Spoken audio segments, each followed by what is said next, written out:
Hello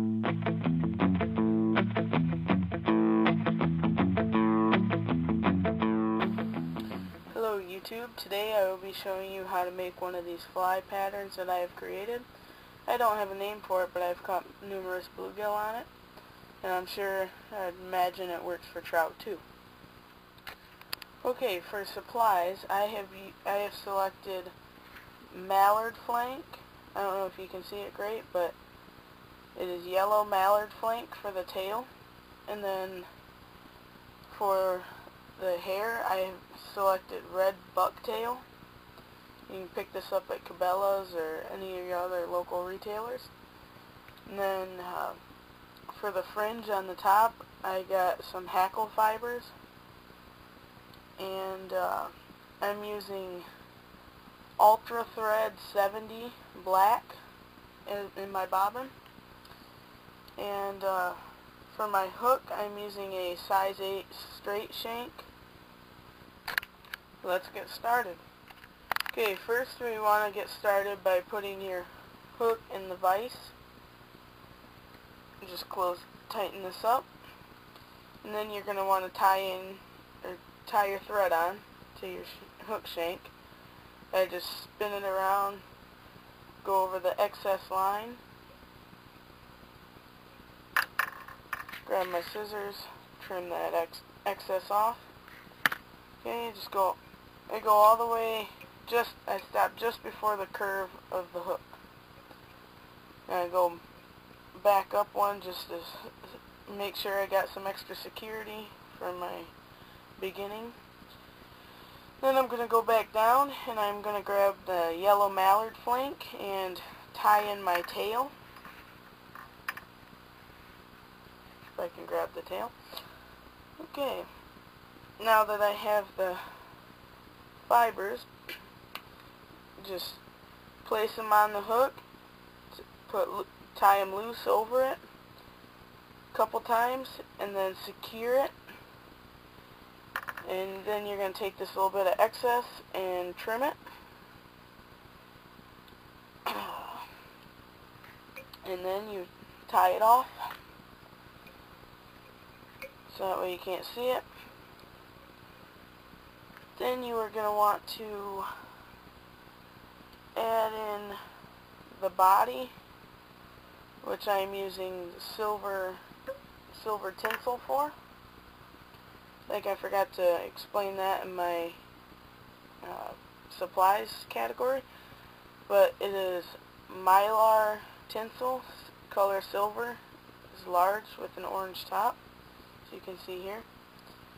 Then you want to take off about, I use 2.5 to 3 inches of it, cut it off. Then you just bring the thread back down by the tail. Then you take and you tie this on like so, and then you just tie it over that, tie back down to the beginning of the hook shank, and then you just wrap it around like this till you get a nice even distribution of tinsel. Tie that sucker on there, make sure secure it good. Okay, then you take a little bit of excess. I like to fold it back and tie it over again, so that way I can create a bigger thorax also. And then just trim off that excess like that. Tie it in some more. Okay, then you are ready to add your red bucktail to the pattern. You just take a little bit of hair fibers. I don't have a hair stacker, which the hair stacker works nice because you just lay the hair in there, you can stack it even, and it makes it easier to tie it on. But I don't have one of those, so do the best I can without those. Get the hair as even as you can. Then you just take, trim it, make sure it's even, or if you had a hair stacker, it'd be easy to just lay it in and stack it. Then tie it on loosely, then slowly tighten it. And you want to trim off some of the excess if you can. Try not to cut your thread. Okay. Okay, and then you're going to tie that around where you can't see it.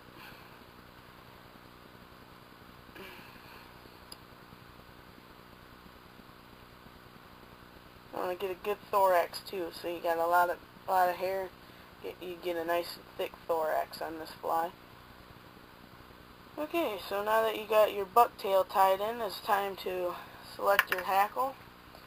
I just got one from a craft store. It is local, and it's sort of set up like a wing, so you can just select the one you want, trim it off, take it, then tie it on right up front, making sure that it doesn't slip out if you pull on it.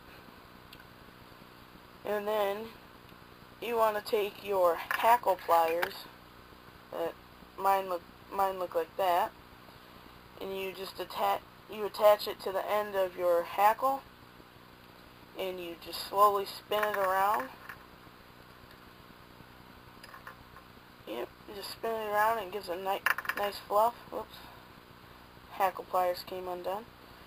Hold on, I'm gonna fix this.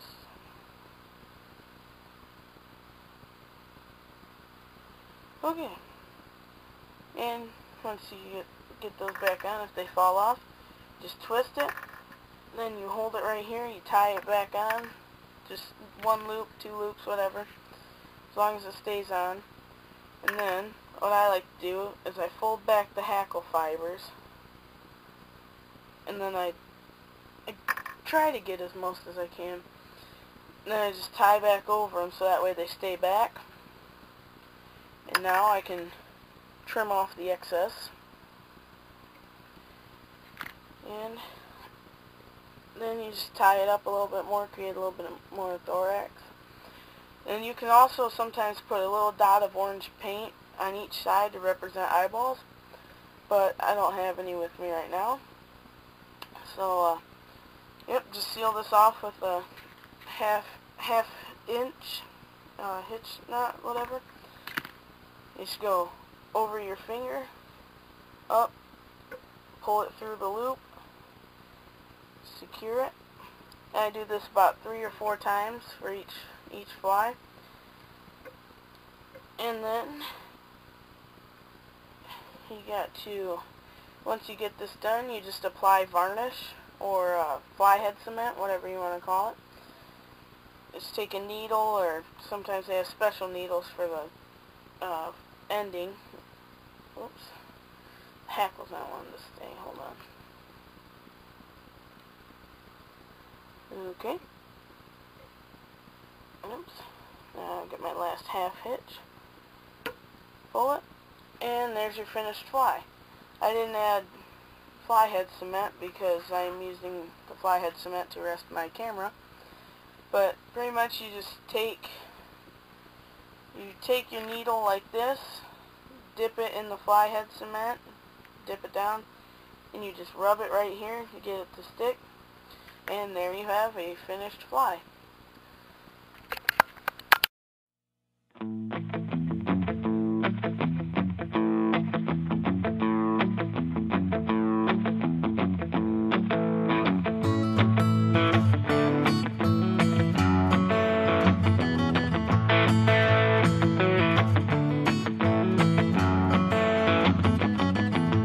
Take the dirt from a hollow tree, in the eyes of a branch and the tears of a leaf.